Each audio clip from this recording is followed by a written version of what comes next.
Acho que está gravando. Tá.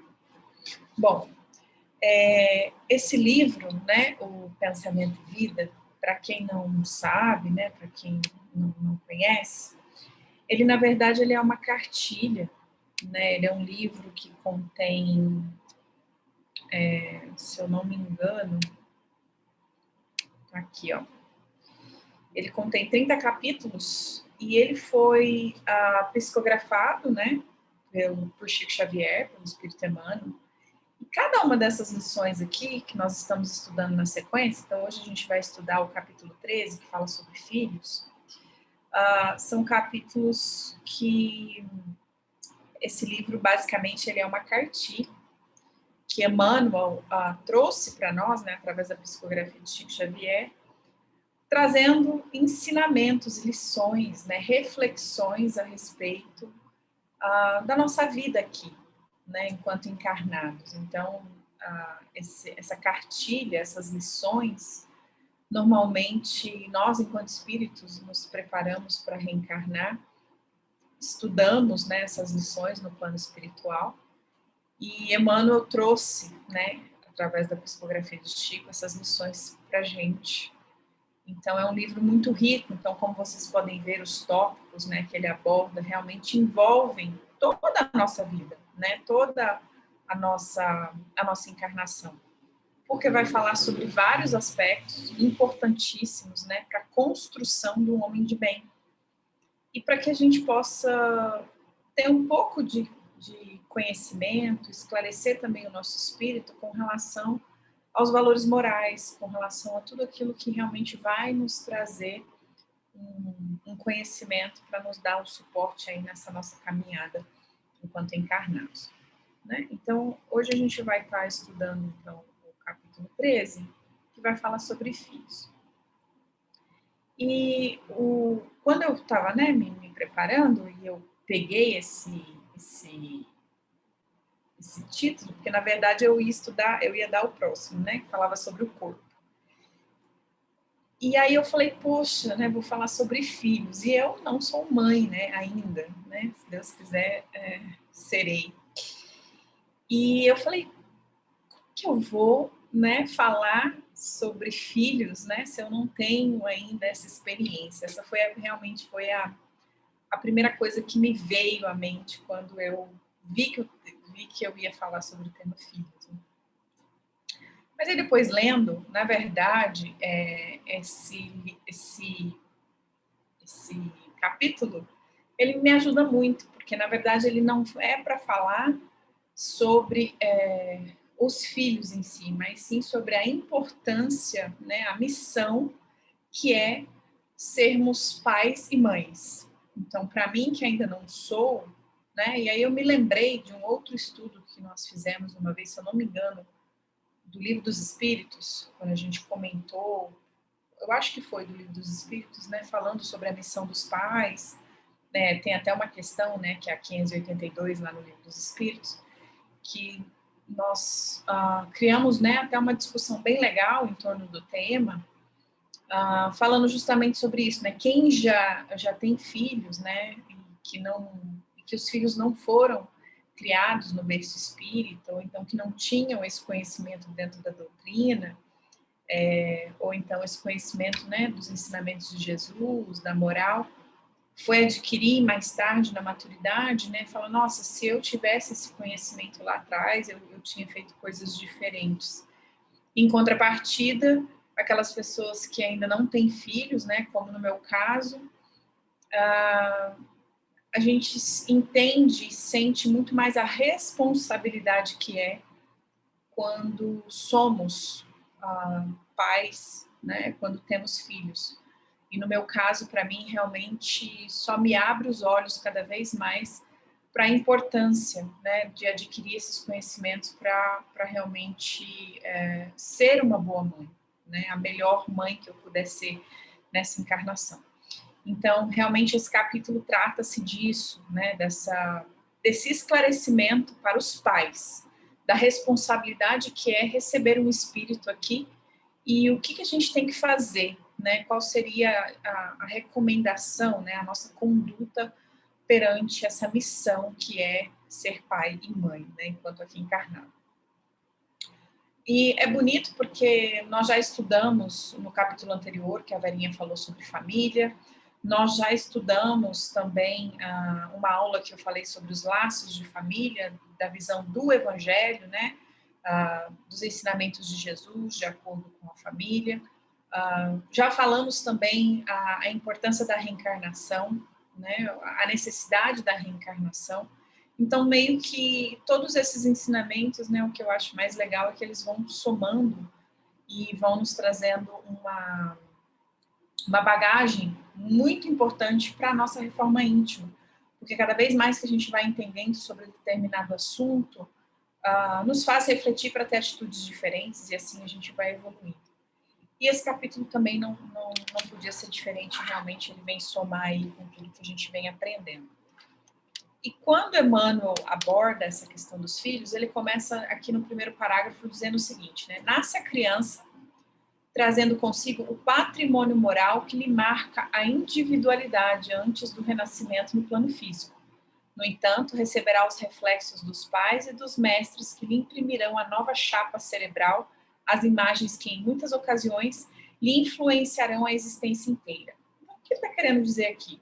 Bom, de acordo com o Livro dos Espíritos, né, que a gente já estudou, a gente sabe que quando o nosso espírito ele é único, somos únicos, individuais, e que vamos coletando aí entre as encarnações as nossas impressões, as nossas experiências. Sabemos que não regredimos, que progredimos ou estacionamos.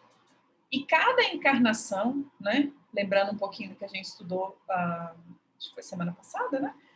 Cada encarnação, semana retrasada, cada reencarnação é uma oportunidade que a gente tem para evoluir, para servir, para reparar, né, os erros, os danos, para reconciliar com outros espíritos, entendendo que é na família, né, o laboratório principal, onde a gente vai conviver e vai desenvolver o amor.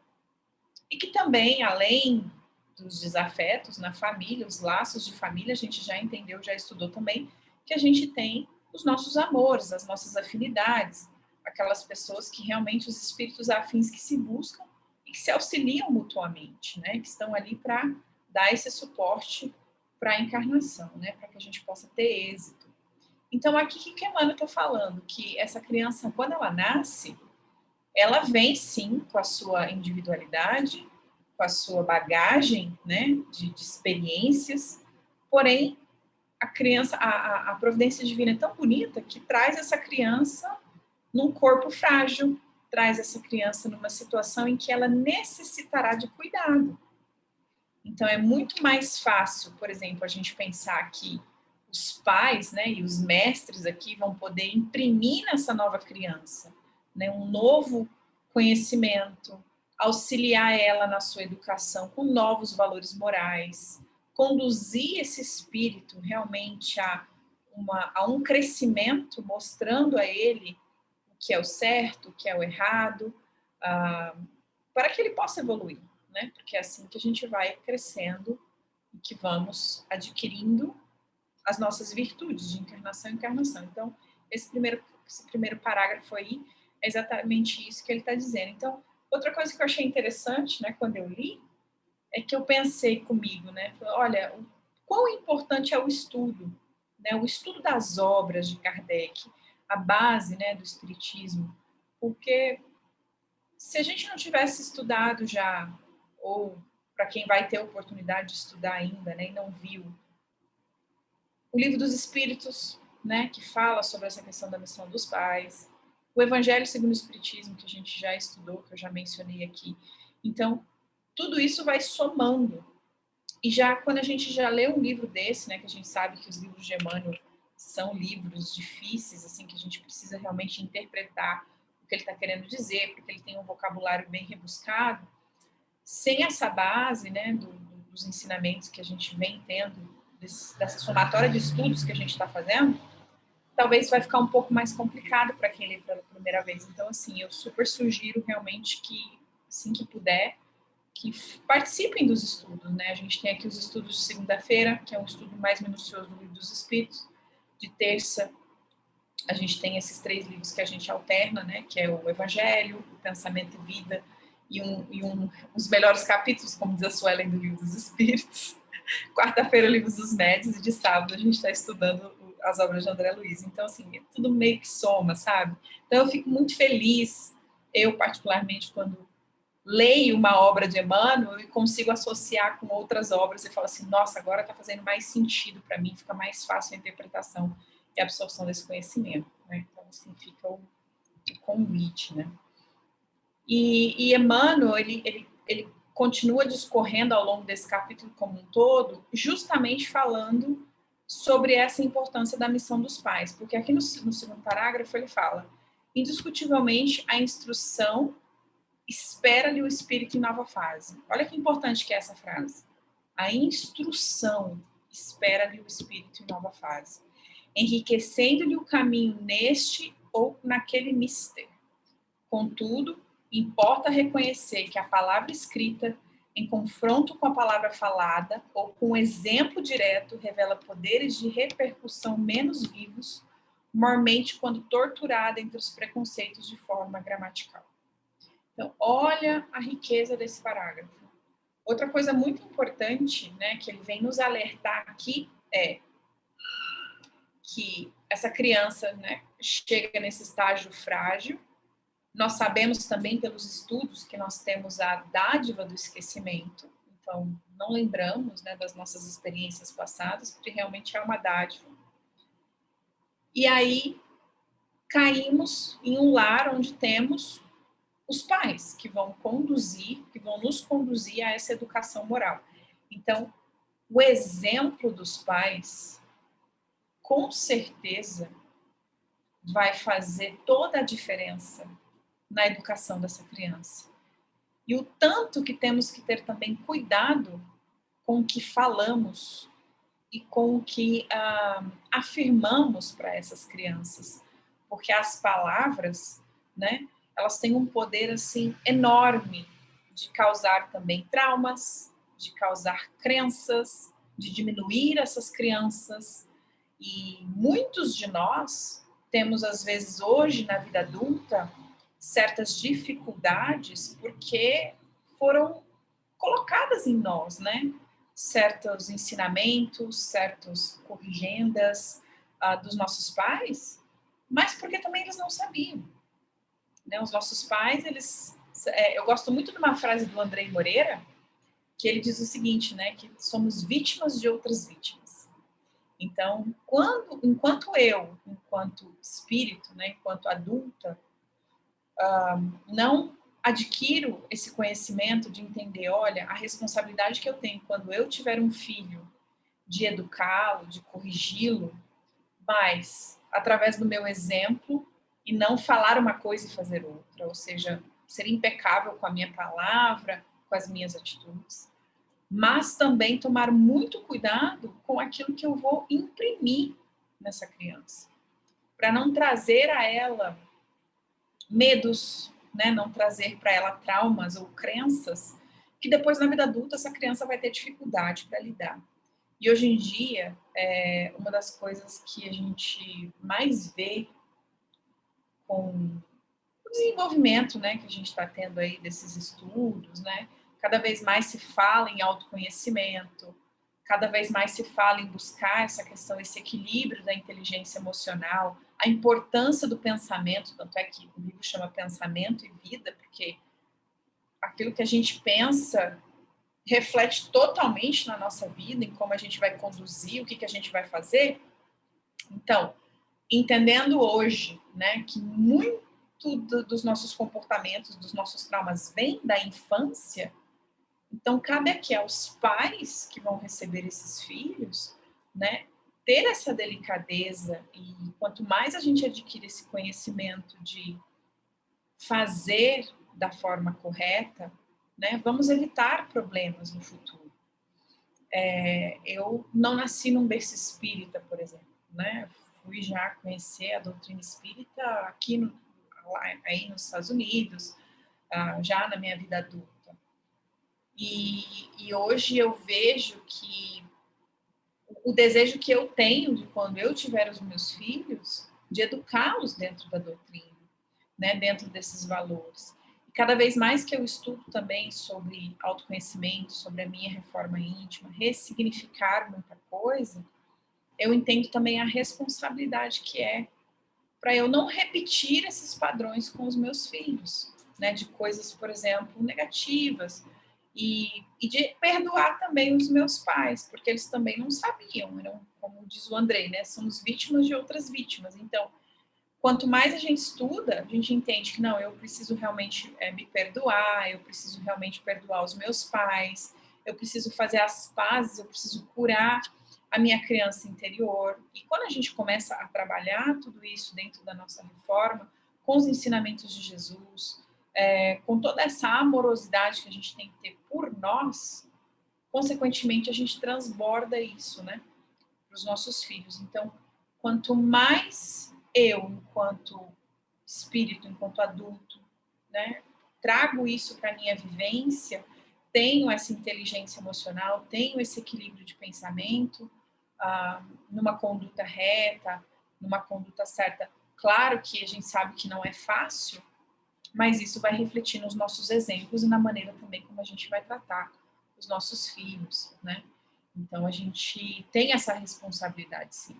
E se esse conhecimento é chegado até nós hoje, de tantas formas, né? Ainda mais agora com a pandemia que tudo é online, né? Que a gente realmente não tem mais desculpa para não progredir, para não buscar pelo conhecimento, com tantas obras maravilhosas como essa, como esse livro, por exemplo, é até assim uma irresponsabilidade da nossa parte, né? De não pensar nisso, de não buscar essa melhoria, né? E essa vigilância, né? Porque realmente a gente tem uma missão quando somos pais, né? De conduzir esse espírito que nos foi confiado por Deus. Se Deus confiou, é porque nós temos a capacidade de educá-lo, temos a capacidade de imprimir nesse espírito novos valores, de auxiliá-lo no seu crescimento, trabalhar se ele foi um desafeto, se ele foi alguém que temos dívidas, né? É ali nos laços de família, na paternidade, na maternidade, que a gente vai realmente desenvolver. Temos que fazer o nosso esforço para vencer, né, essas adversidades. Então, a doutrina espírita é muito bonita nesse aspecto, né, de trazer esse conhecimento. Mas não adianta a gente só achar bonito, né? Eu me questiono às vezes, eu falo assim, será que na hora que vier a prova eu vou saber aplicar?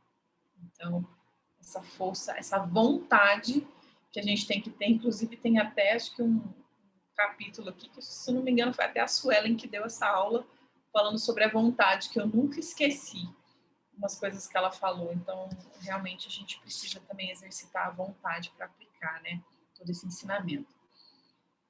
E ele continua aqui falando o seguinte: a voz e a ação prática jazem impregnadas do magnetismo indutivo, que se desprende da reflexão imediata, operando significativas transformações para o bem ou para o mal, segundo a natureza que lhes personaliza as manifestações. Ou seja, de novo, né, o exemplo. Se a gente sabe, por exemplo, que a gente já estudou, né, ou para quem não sabe, que a criança ela termina o processo encarnatório dela aos 7 anos de idade. Então, neste período em que ela está formando aí a personalidade dela, que ela está fortalecendo aí essa sua bagagem espiritual, se os pais não trabalham neste período, né, com muito amor, né, com muita paciência, com essa ação aí prática de, olha, vai por esse caminho, corrige, ajuda, auxilia, corrige as más manifestações, né, que esse espírito traz. Na vida adulta, né, vai ficar um pouco difícil.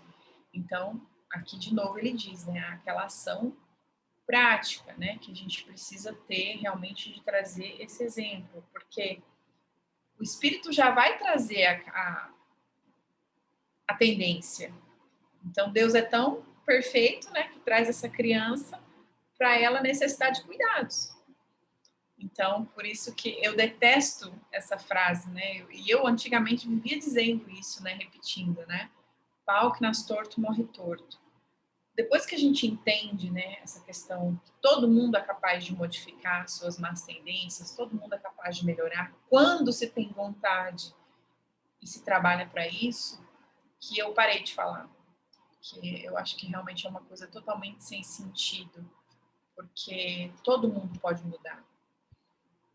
E essa importância da gente ter esse entendimento da responsabilidade, né, junto com as crianças, que estou eu, enquanto pai e mãe, compreendendo essa importância, estou eu que estou me preparando, né, para ser mãe ou pai, também entendendo que existe aí uma grande responsabilidade que me foi confiada. Então, assim, essas reflexões ficaram muito na minha cabeça quando eu li isso aqui.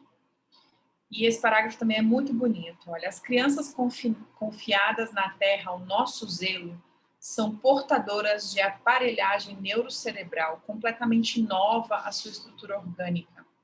A feição de câmera fotográfica devidamente habilitada a recolher impressões.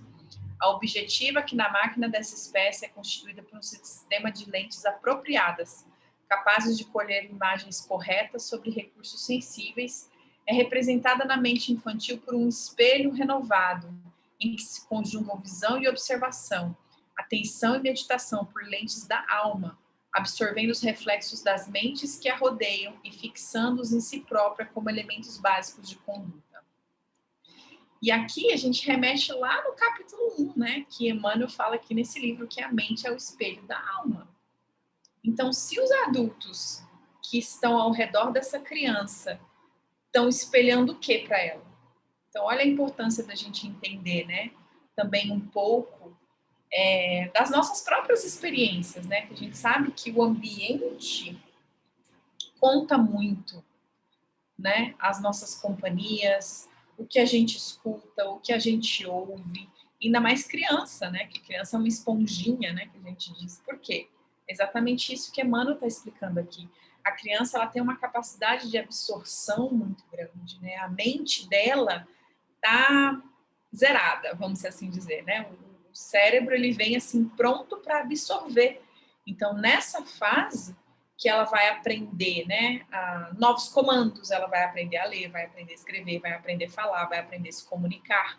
Então, uma criança que mora em um lar onde não existe a presença, por exemplo, do amor, da educação, mas sim de brigas, de gritos, de agressividade, o que ela vai aprender de valores e o que ela vai aprender enquanto espírito para depois, quando ela crescer, ela replicar muito provavelmente esses comportamentos, né?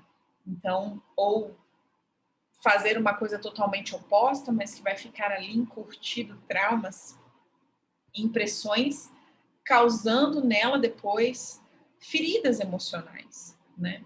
Então, realmente a gente entender que as crianças, elas são puras, né? Não tem nada mais bonito, né, do que um sorriso, quando a gente vê um bebezinho, quando a gente vê uma criança pequena que é tão frágil, né? Aquela coisa que a gente... A primeira coisa que eu penso quando eu vejo um bebê, quando eu vejo uma criança, é assim, na pureza, né? Naquela fragilidade, naquele encantamento. Não tem como você não sorrir quando você não vê uma criança, né? Que é aquela coisa linda de se ver. Por quê? Porque ela veio e ela está pronta para absorver. Mas aí, o que nós, enquanto pais, enquanto lar, enquanto família, estamos oferecendo para essa criança? Então, é muito importante a gente pensar nisso, né? Também, e ter essa consciência, porque elas vão ficar ali absorvendo tudo igual esponja mesmo.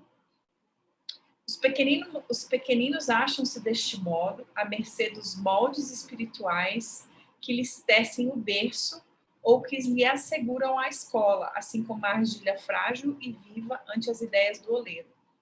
Aqui também ele diz o seguinte, que eles vão se moldando de acordo com o ambiente. E, às vezes, por exemplo, se os pais são ausentes, e essa criança ela fica muito tempo sozinha, ou ela fica com pessoas que não são capazes, por exemplo, de trazer a ela uma conduta moral que ela precisa, uma educação que ela precisa, ela vai ser moldada daquele jeito, né? Sendo na escola, por professores ou por terceiros. Então, assim, os pais, se aquele espírito foi confiado a uma mãe ou a um pai, né? É porque existe ali uma missão. E bem aqui na questão 582, que eu trouxe aqui para ler para vocês, né? Lá no capítulo 10, falando exatamente sobre das ocupações e missões dos espíritos. Então, a pergunta 582 é a seguinte: pode-se considerar como missão a paternidade? E os espíritos respondem para Kardec, né? É, sem contestação possível, uma verdadeira missão. É, ao mesmo tempo grandíssimo dever e que envolve mais do que o pensa o homem, a sua responsabilidade quanto ao futuro. Essa parte aqui é muito bonita, ó. Deus colocou o filho sob a tutela dos pais, a fim de que estes o dirijam pela senda do bem, e lhes facilitou a tarefa, dando àquele uma organização débil ou delicada, que toma propício a todas as impressões. Muitos há, no entanto, que mais cuidam de aprumar as árvores do seu jardim e de fazê-las dar bons frutos em abundância, do que de formar o caráter do seu filho. Se esse vier a sucumbir por culpa deles, suportarão os desgostos resultantes dessa queda e partilharão dos sofrimentos do filho na vida futura, por não terem feito o que lhes estava ao alcance, para que ele avançasse na estrada do bem. Então, assim, os espíritos são muito categóricos, né, nessa resposta a Kardec. E quando a gente estudou sobre os laços de família, né, que a gente falou um pouquinho sobre isso também, a gente sabe também que existem pais e mães que também já fizeram tudo pelos filhos, né? E como a gente sabe que os filhos, né, cada um é um espírito com a sua bagagem, com a sua personalidade, pode ser que, por mais que os pais tenham feito, né, um pai e uma mãe tenham feito tudo que pôde, né, para colocar esse filho no caminho reto, para auxiliá-lo, para mostrar valores, que doou amor, fez exatamente tudo que pôde, e esse espírito ainda assim vai por caminhos que não são bons, né? Esse pai, essa mãe vai sofrer? Com certeza vai sofrer. Mas aí ele fez tudo o que podia fazer, né? Aí já não é a culpa do pai e da mãe, o espírito em si vai responder pelos seus atos, né? Esse filho. Então a gente tem que entender também que existe esse lado, né? Então por isso que quando um filho, né, essa missão de ser pai ou mãe, essas crianças que nos são dadas, né, a nossa tutela, temos que realmente levar isso assim com muita seriedade, porque é uma missão, né? Como diz os espíritos. E Emmanuel continua aqui, ó. Não podemos, pois, esquecer na Terra que nossos filhos, embora carregando consigo a sedimentação das experiências passadas, ou seja, temos todos, né, as nossas bagagens, em estágios anteriores na gleba fisiológica, são companheiros que nos retomam transitoriamente o convívio, quase sempre para se reajustarem conosco aos impositivos da lei divina, necessitados, quanto nós mesmos, de provas e ensinamentos que nos tange ao trabalho da regeneração desejada. Olha que importante esse parágrafo aqui. Por quê? Assim como nós temos as nossas provas, né, expiações nessa encarnação, os nossos filhos também têm. E os filhos convivem, né, conosco, e aqui a gente foi falado muito bem quando a gente estudou sobre esse capítulo aqui que a Verinha falou sobre família, nesse livro, e quando a gente estudou sobre família, os laços de família no Evangelho, que fala justamente sobre isso, A família é o quê? O laboratório.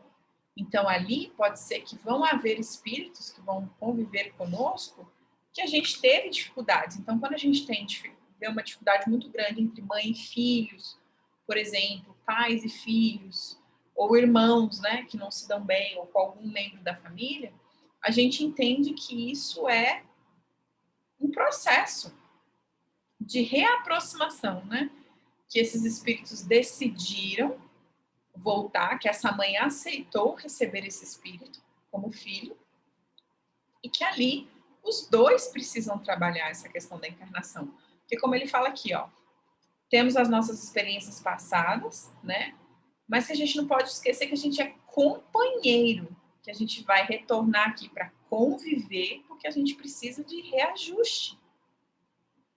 É muito bonito quando a gente olha por esse ponto de vista da doutrina, né, dessas diferenças que existem às vezes entre pais e filhos, porque a doutrina espírita explica isso. Porque senão, no meu entendimento, né, que ainda é muito pouco sobre a doutrina, onde estaria a justiça divina? Qual seria a explicação para desafetos, para diferenças, dificuldades de relacionamentos, né, entre pais e mães e filhos, né? Porque se a gente entende que numa outra encarnação a gente falhou, a gente teve desafetos, a gente teve problemas, e nos foi dada uma nova oportunidade, porque a gente sabe que a reencarnação é o quê, né? Uma oportunidade da gente reparar os nossos débitos e crescer, e evoluir, nos tornar espíritos melhores. Então, se eu tenho uma dívida e eu vou receber um espírito que eu preciso perdoá-lo, que a gente precisa desenvolver o quê? O que que Jesus nos ensina? O amor, o perdão. Então, olha como é bonito. A providência divina nos coloca como mãe e filho. E com a bênção do esquecimento do passado, eu, como mãe, vou amar esse filho. Mesmo ele fazendo coisas erradas, mesmo a gente tendo aquela dificuldade, né? Então, isso também explica porque algumas mães têm mais afinidades, né, com outros filhos e tal, e que existem essas diferenças, mas a gente teve a oportunidade, estamos tendo a oportunidade, talvez, nessa encarnação, de vencer uma diferença. E não cabe a nós, né, ficar pensando, por exemplo, quem será que fez mais mal para o outro numa outra encarnação? Porque a gente já tem a bênção do esquecimento. Se a gente tem hoje dificuldade de se relacionar com os filhos, ou que esse convívio ele ainda é um pouco difícil, a gente tem que olhar. A doutrina espírita nos traz esse olhar assim: não, somos espíritos imortais, né? Somos companheiros. A gente sabe que na dança das encarnações, uma hora eu posso ter sido a filha, a mãe, a irmã. A gente faz essa troca de papéis, né? Justamente porque precisa ter esse reajuste, esse equilíbrio. Então, não cabe a mim ficar pensando, nossa, na encarnação passada eu fiz mal ou essa pessoa me prejudicou e agora por isso que a gente tem essa diferença. Não. Se você sente que tem uma diferença agora, o que Jesus sempre nos recomendava? Reconcilia-te com o teu inimigo enquanto está caminho com ele. Então é agora que precisa ser feito. Não tenho que ficar me justificando. Usar esse esclarecimento que a gente tem da doutrina. Não, vou deixar para uma próxima reencarnação, porque nessa eu não vou conseguir me dar bem com os meus pais, ou me dar bem com o meu filho, e fugir, né? Não. É agora. Porque a gente sabe de tantos relatos que a gente tem, né? Dos espíritos, nas cartas que são psicografadas, nos trabalhos mediúnicos, né? A gente sabe que existe uma fila muito, já dizia Chico, existe uma fila muito grande de espíritos querendo reencarnar. Por quê? Quando a gente chega do lado de lá no plano espiritual, a gente tem essa clareza, né? Eu preciso acertar os meus débitos. Então, a gente pediu, né? Existiu um planejamento para receber esses filhos.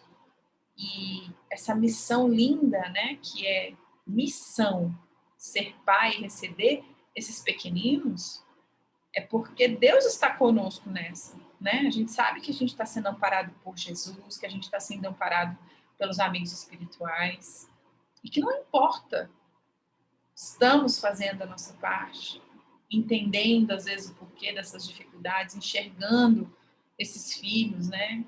Eu não sou mãe, né, como eu falei, mas eu sou filha, né? E eu tenho um amor muito grande pela minha mãe, né? Tô convivendo com ela de novo, então assim, pensar para mim hoje, nossa, eu não ter a minha mãe, como seria isso para mim? Eu não sei, né? A gente se apega, a gente quer, né, estar junto, mas eu também entendo que ela é um espírito, eu também sou outro, que a gente está num processo de reajuste, que a gente tem as nossas diferenças, tem o amor, mas que essa questão da missão que a gente está fazendo aqui junto, né, hoje. Então, esses ensinamentos todos, né, que a doutrina nos traz, é muito educativo, né, pelo menos para mim, assim, me acalma, né, me traz, assim, uma certa segurança também de dar passos e fazer melhores escolhas, né, e principalmente nessa questão de que, nossa, né, se Deus me permitir ter os meus filhos, né, que eu consiga, né, aplicar, né, esses ensinamentos. Outra coisa que ele fala aqui também que é muito bonita é essa parte aqui, ó. Excetuados aqueles que transcendem os nossos marcos evolutivos, a face da missão particular de que se investem na renovação do ambiente comum, todos eles nos sofrem os reflexos, assimilando impressões entranhadamente perduráveis que às vezes lhe acompanham os passos desde a meninice até a morte do corpo denso. Então, é aquilo que eu falei anteriormente, né? A gente sabe que isso vai... Tudo que a gente vai fazer, tudo que essas crianças vão absorver de exemplo, que vão presenciar, que vão sentir, que vão viver, isso pode acompanhar o espírito por toda a vida. Então, é muito importante a gente ter essa consciência de que é uma missão, que estou eu sendo um homem de bem, né, uma mulher de bem, caminhando com os valores morais, estou eu também me reformando moralmente, fazendo a minha melhora, para que isso reflita nas minhas atitudes, para que essas crianças também possam vivenciar isso, né? Tratá-los à conta de enfeites do coração, olha que interessante isso, será induzi-los a funestos enganos, porquanto em se tornando ineficientes para a luta redentora. Quando se lhes desenvolve um veículo orgânico, facilmente se ajustam ao reflexo dominante das inteligências aclimatadas na sombra ou na rebeldia, gravitando para a influência do pretérito que mais deveriam evitar e temer. Aí aqui ele está falando sobre a questão da educação, não da punição, né? Porque como a gente já estudou também no Livro dos Espíritos, né, a gente sabe que a criança, quando chega, né, na fase adolescente, que entra um pouco naquela fase da rebeldia, né, a gente brinca, né, fala os aborrecentes. Aqui em casa nós estamos com 2 pré-adolescentes, né, e eu fico, tem hora que eu me divirto aqui com elas, porque é aquela fase, né, transitória bem engraçada. E a gente às vezes perde um pouco a paciência, né? Eu não estou acostumada, não tenho filhos, né? Mas tem as minhas sobrinhas aqui. Então a gente realmente precisa pensar no que vai falar, né? E essa fase, né, das crianças, o que que a Manu está nos alertando aqui? Para a gente não mimar demais, para a gente não achar que os filhos são colocá-los numa redoma de vidro e não nos preocuparmos em sim termos o pulso forte para corrigir aquelas más tendências, né? Que a criança já vem ali adormecida no seu espírito. Por quê?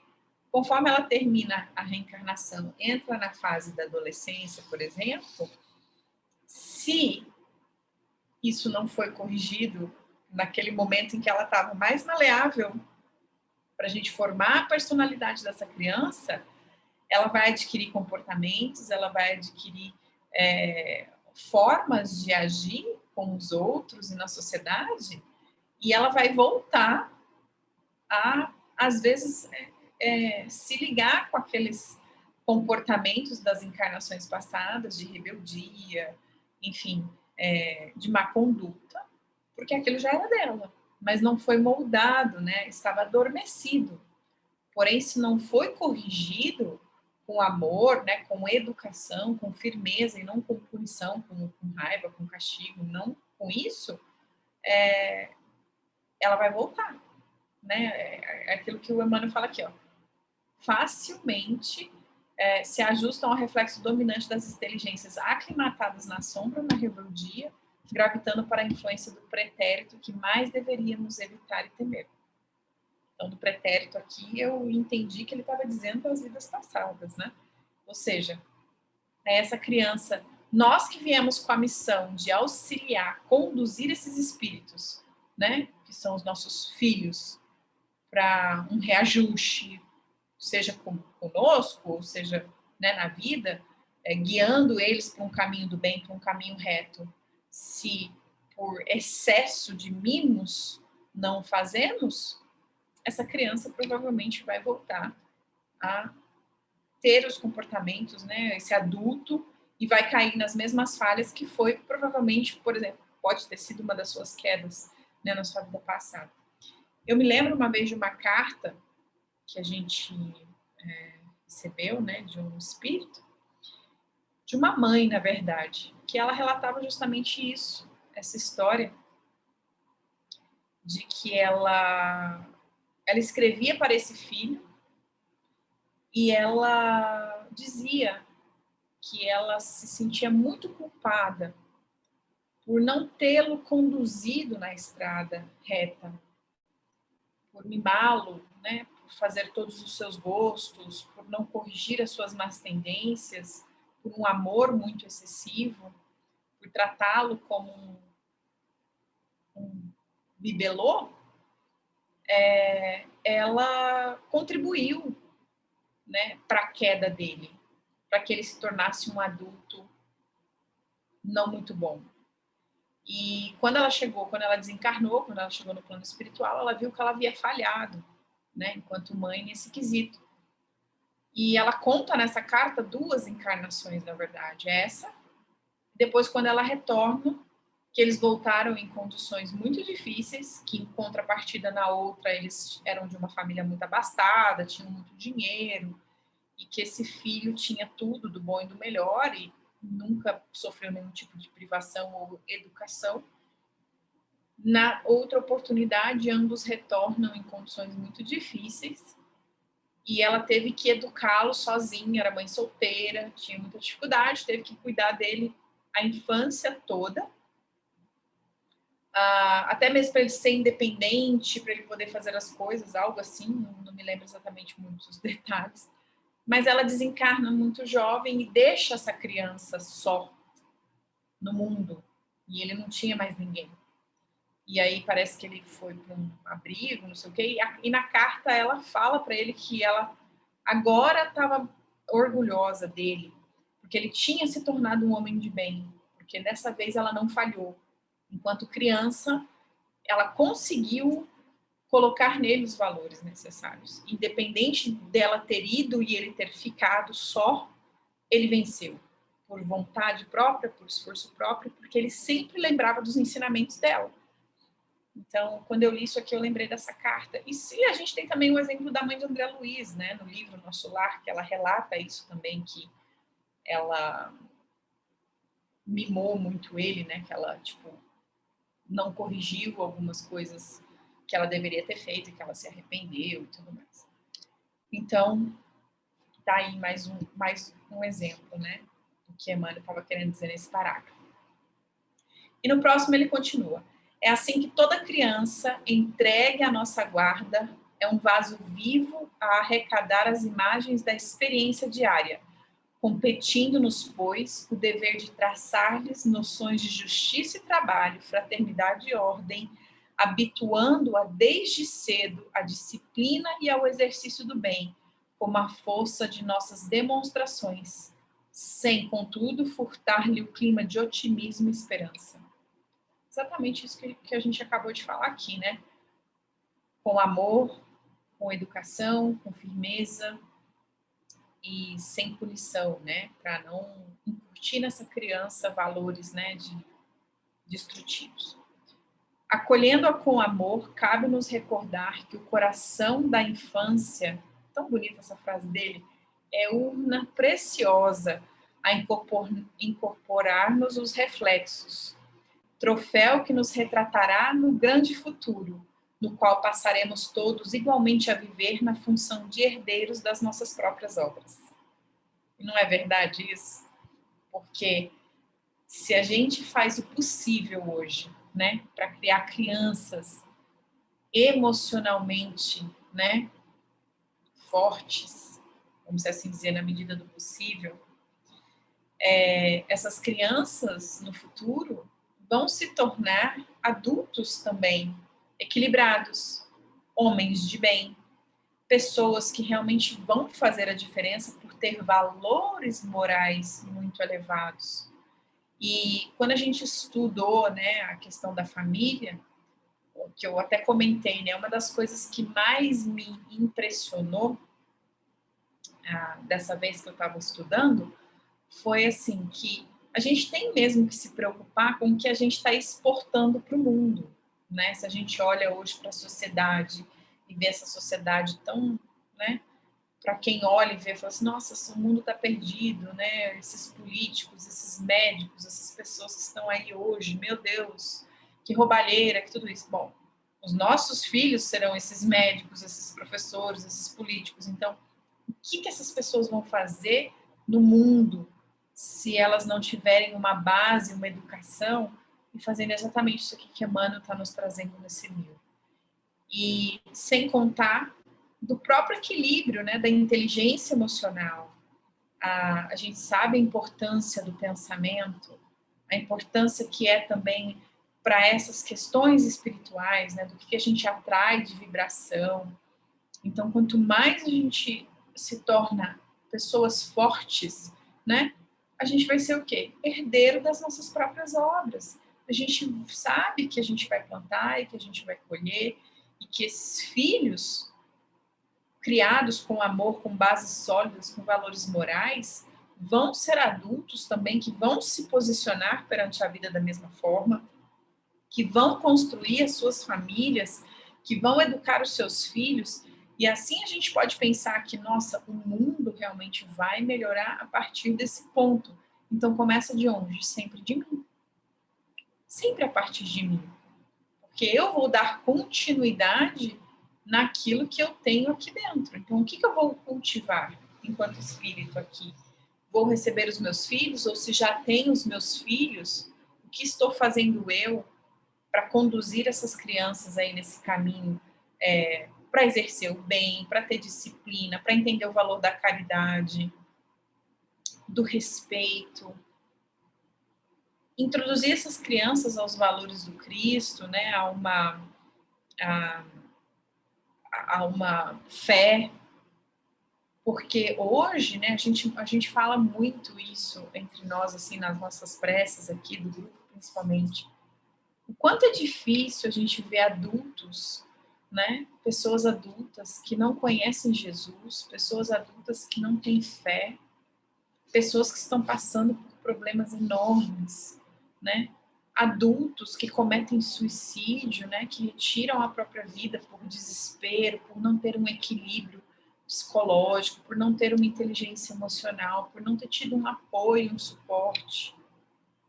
Porque às vezes tem feridas emocionais lá da sua infância, de rejeição, feridas gravíssimas, de que não eram bons o suficientes, né, que lhe faltaram amor, porque tudo aquilo que não comunica amor é rejeição. Isso causa feridas na alma que, quando adulto, quando sofrem alguma outra decepção, uma decepção amorosa, uma decepção no trabalho, muitas vezes essas pessoas não aguentam. Mas porque também lhe faltaram o cultivo, né, a presença de Jesus, a presença da fé, a prece. O quão é importante a gente ensinar, né, as crianças a orar. A gente sabe hoje o recurso tão importante que é a prece para nós, enquanto adultos, né, enquanto a gente está passando aí por dificuldades, o tanto que a prece nos acalma, o tanto que a prece apazigua a nossa alma. E as nossas preces são ouvidas, né? A gente sabe que nenhuma prece que é vinda do coração sincero fica sem resposta, né? Então, quanto que é bonito isso, né? A gente adquirir esse conhecimento e a gente fazer o nosso esforço, né? Para que possamos aí caminhar nessa responsabilidade de ser pais, né, genitores e conduzir aí esses espíritos, né, que nos foram confiados nesse caminho do bem. Então, assim, é curto, né, essas lições do pensamento e vida, mas é basicamente isso. A próxima, a gente vai falar sobre o corpo e a gente vai dar continuidade aí a esses ensinamentos. Mas era basicamente isso que eu queria trazer. Então, não sei se alguém quer falar alguma coisa, se alguém quer comentar, se alguém quer acrescentar, mas era isso.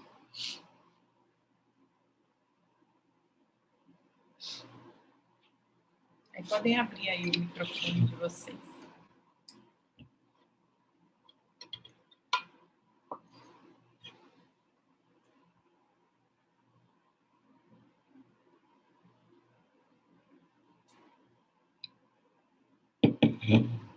Dá até medo. Não, uns dias atrás eu assisti aquele filme da Disney, da Pixar, né? Soul, né? E é interessante que tem algumas coisas lá que está bem coerente com relação à doutrina espírita. E, inclusive, quando eles passam para fazer aquela busca da personalidade ali, né? Então, quando falou aí desse patrimônio moral, né? Bem no começo, aí eu me lembrei do filme imediatamente, né? E como eles captaram bem isso, sabe? Algumas coisas estão muito bem feitinhas lá, assim, né?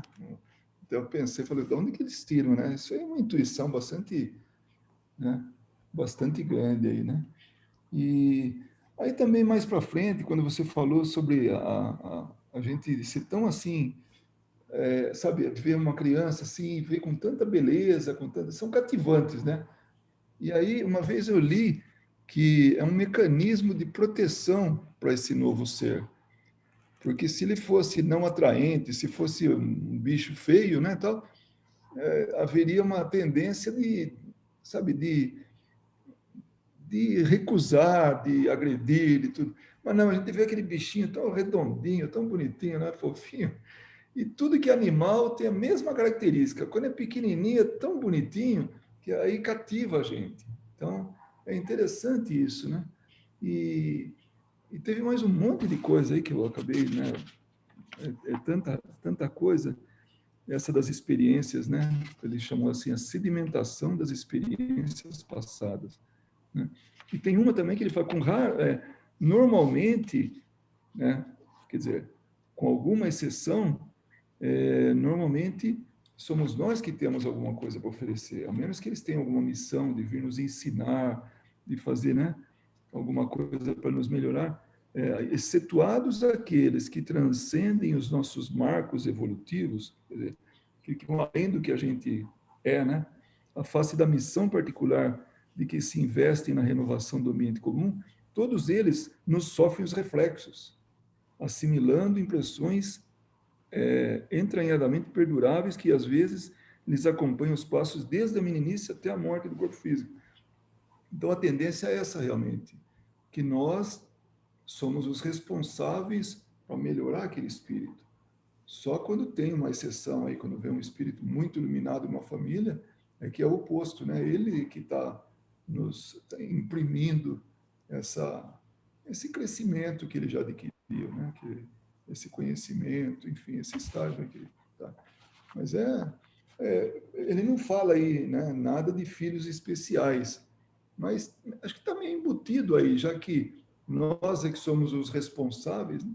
E eu já tive muita, assim, quando estava para ter os filhos, a gente pedia para que fosse, né, perfeito. Né, os pais querem isso aí, né, normalmente. E aí, através da doutrina espírita, a gente percebe o valor que tem os pais quando assumem um filho especial ou filhos especiais. é realmente é um desafio bastante grande e não é para qualquer um, não. Acho que está mais para pais especiais do que filhos especiais, né? Para poder fazer isso. Mas esse capítulo realmente do livro, bom, o livro todo é bom, mas esse aí, ele, principalmente para quem tem filhos, né? Ele fala bastante. Eu achei legal porque ele pega várias coisas assim que a gente estuda nos livros, né? Do Livro dos Espíritos, a gente estuda isso no Evangelho. Então ele traz várias, fala da reencarnação, fala, enfim, de todos esses aspectos, laços de família, né? Dessa questão da missão. Então assim, eu achei bem interessante esse apanhadão que ele fez aí, que ele, que ele fez, é bem bonito mesmo.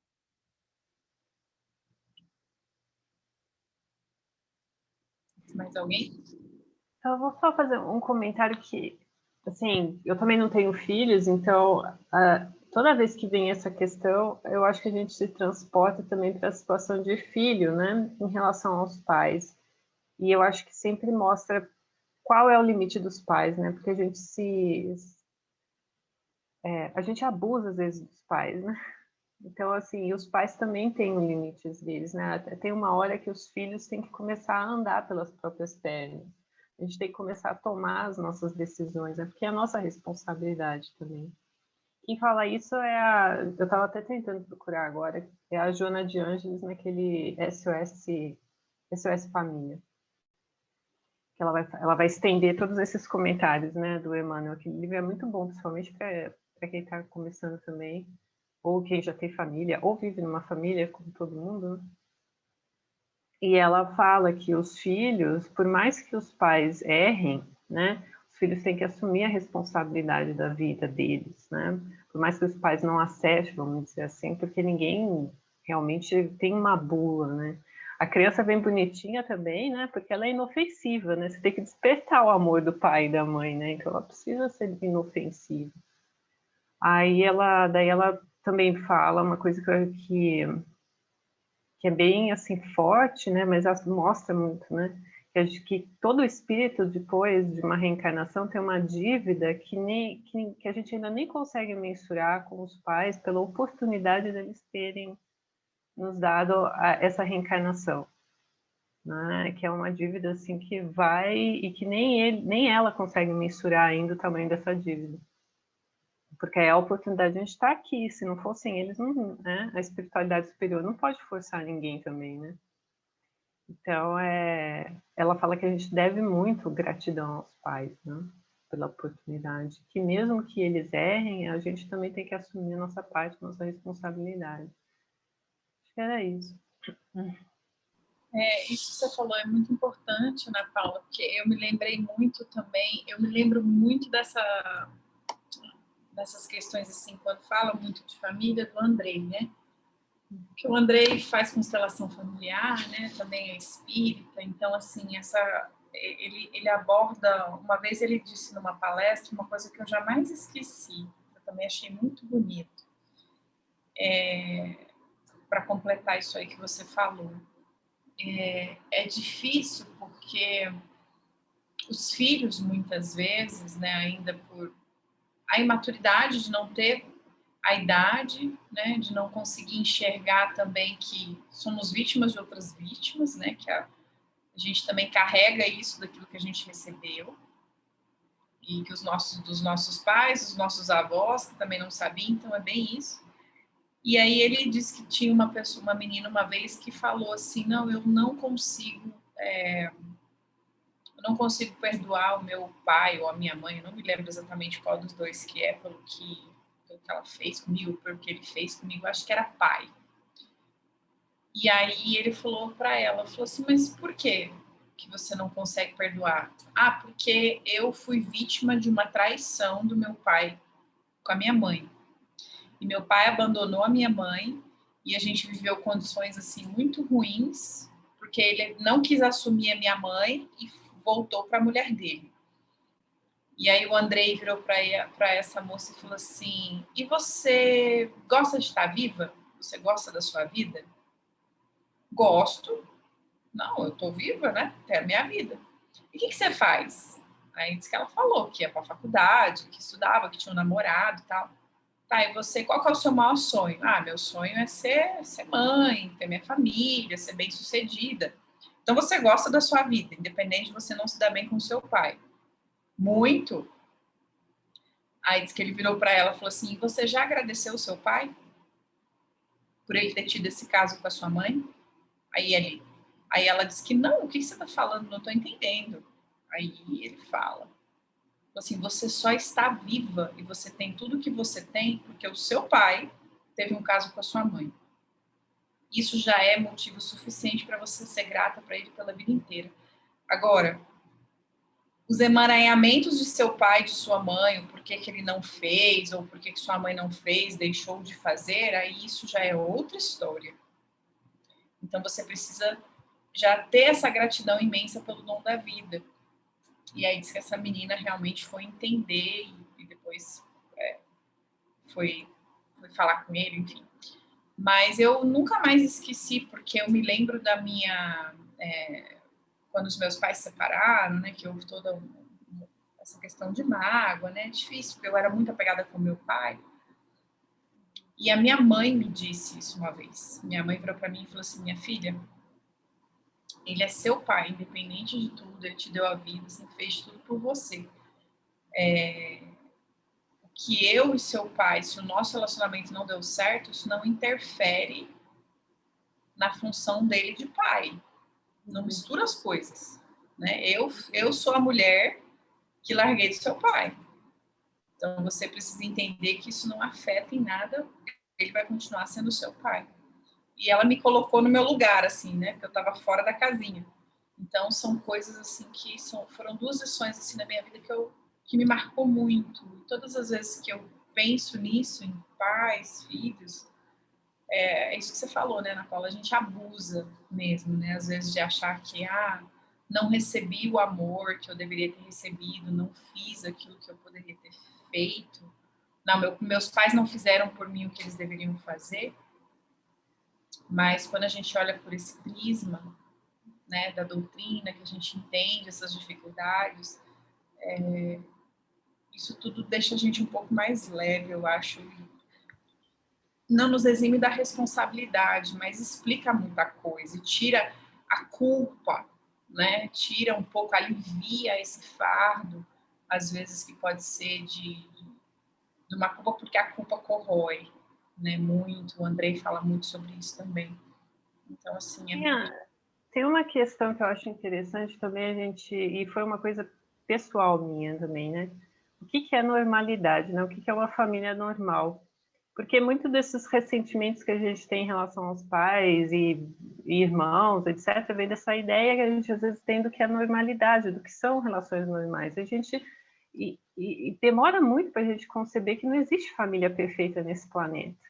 Que todo mundo tem os seus conflitos, que todo mundo tem os seus momentos bons, os seus momentos ruins, que perdoar não é você dar um cheque em branco para a pessoa, né? Que perdoar é você olhar o limite do outro e entender por que o outro fez aquilo e libertar você daquela situação. Tudo isso está emaranhado nessas relações familiares. Elas são muito mais intensas, muito mais latentes do que as relações que a gente tem fora de casa. E eu acho que a gente também tem que idealizar menos, né? Porque essa normalidade vem dessa idealização do que é a família perfeita, né? Todo mundo se ama, todo mundo se ajuda, tudo isso não existe nesse planeta. Então, no momento que a gente faz isso, a gente admite que todos aqueles envolvidos vão cometer, né, atos que vão te decepcionar, que vão te magoar, eu acho que vai ficando mais fácil. Não, assim, não quero dizer mais fácil no sentido de que você não vai sentir, né, mas vai sentir menos, né? Eu acho que é isso também. Posso falar? Uhum. Uma coisa que eu acho, no caso também, meu caso pessoal também. Veja bem, eu nunca tive vontade de ter filho. Nunca foi projeto de vida meu ser mãe. Nunca. E você vê, eu casei, namorei 3 anos o pai do Igor, fiquei casada com ele 6 anos, eu não queria filho. Não foi porque eu não pegava, não. Eu não queria filho.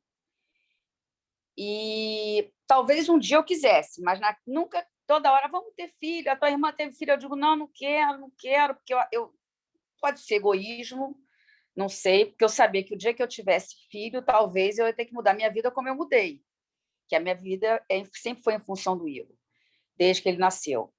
E o Igor nasceu, o pai dele foi embora e tinha 45 dias de nascido. Então, quer dizer, é uma coisa que eu não consigo... Claro que um dia eu espero descobrir esse porquê na espiritualidade, um dia eu venha saber isso, porque é aquela coisa, parece que ele veio para mim mesmo, entendeu? Porque foi assim, foi insistência do pai ter filho, muito mais do que... E é uma coisa que todos os amigos... A minha sogra nem quis o filho em casa, a minha sogra, quando ele saiu. Ela falou, pô, você deixar uma pessoa com filho de 45 dias de nascido, entendeu? Aqui em casa você não fica. Entendeu? E a história tinha acontecido com ela em relação ao pai dele. Parece que a história se repetiu, sabe?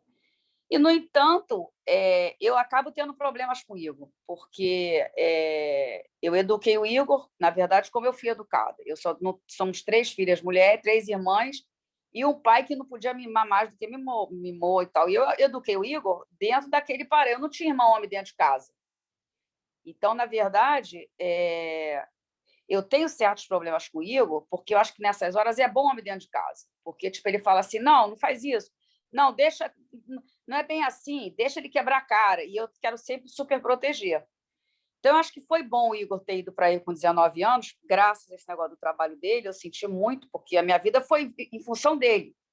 Eu só fui ter um outro relacionamento quando ele estava com 18 anos. Entendeu? E, de certa maneira, isso talvez tenha sufocado ele, porque eu controlava, entendeu? Hoje eu estava até conversando com a minha irmã na praia, que eu acho engraçado quando essas mães deixam o garoto com cabelo comprido. Aí eu falo assim, pô, nossos filhos, tanto o meu quanto a minha irmã, a gente nunca deu chance para, vou deixar que... Não vai, vai cortar.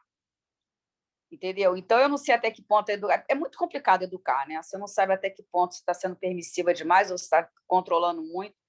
Então, em relação ao meu filho, eu acho que é uma coisa que, tipo assim, tinha que vir mesmo e para mim, para eu passar por isso, entendeu? Quer dizer, eu não me arrependo. Se perguntar, mas você arrepende? Não me arrependo.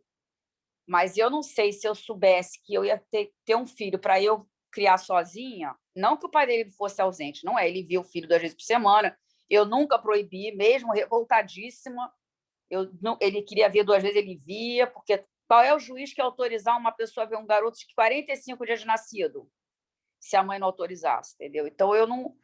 Mas não é a mesma coisa, entendeu? Então, por exemplo, ao mesmo tempo, o meu relacionamento com o Igor é assim, ele me ama loucamente, mas quando a gente está junto, a gente dá um pouco de atrito, porque eu acho que ele tem aquela coisa do controle. A vida inteira era eu decidindo tudo e não tinha um pai perto para decidir as coisas. Então, eu acho que inconscientemente ele acha que ele...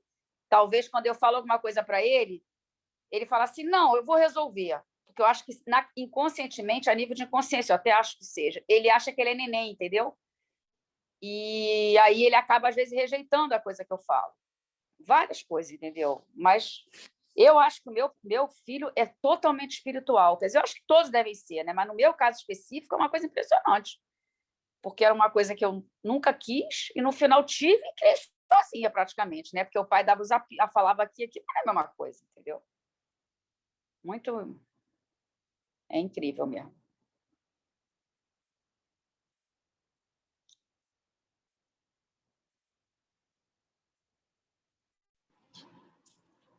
Mais alguém quer compartilhar alguma coisa? Vou falar? Estou esperando, se ninguém falar, eu vou falar. Eu ia falar, na verdade, uma outra coisa, né? Até então, foram tantos comentários tão profundos, eu falei, esse eu deixo de lado dessa vez. Eu ia comentar uma parte aqui, até tinha uma foto na hora que você estava falando, mas depois talvez eu volte nele. Mas, quando você falou, né, Carol, vou falar de filhos, mas eu não sou nem mãe, né? E eu acho uma responsabilidade muito grande, realmente, quando, por exemplo, igual a Cris, que contou uma experiência, né? Porque ela é mãe.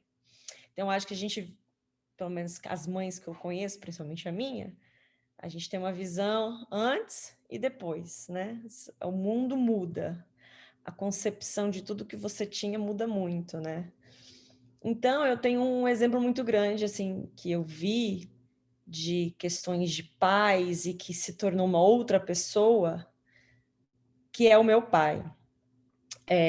O meu avô, né, ele veio fugido da Segunda Guerra Mundial e já não tinha os pais e ele só tinha veio para o Brasil, né? Eu tô dizendo, ele era húngaro e veio para o Brasil. E ele só tinha o irmão mais novo, que tinha 17 anos de diferença dele. Então ele se viu pai do irmão, né? Enfim. E tudo que ele recebeu, né? Que se entende o que ele recebeu na infância dele, que ele recebeu como educação, foi tudo muito rígido, né? Se entende que não se tinha um abraço, não se tinha um carinho, não se tinha um te amo, né? E aí ele veio a transportar isso para os filhos, né? Meu pai e as minhas tias. E a minha avó casou com ele, né? Teve os filhos, meu pai era o segundo mais velho. E as histórias que toda vez que meu pai ele queria ilustrar, quando ele falava que nós tínhamos demais e que nós tínhamos que ser grato, ele sempre falava: eu nunca tive isso que vocês têm, tanto na parte material como na parte emocional. E ele sempre falava assim: olha, eu nunca recebi um abraço, um beijo de aniversário, um Feliz Natal, um bom dia, né? Então, e as coisas que ele contava, né? Hoje em dia, meu avô seria preso por abusos infantis, assim, sem sombra de dúvidas, pelas coisas que meu avô fazia, né? Um dos episódios era acorrentar o meu pai aos 5 anos de idade debaixo de um pé de limão para castigá-lo, porque ele tinha feito xixi nas calças. Então, era esse tipo de tratamento que meu pai recebia.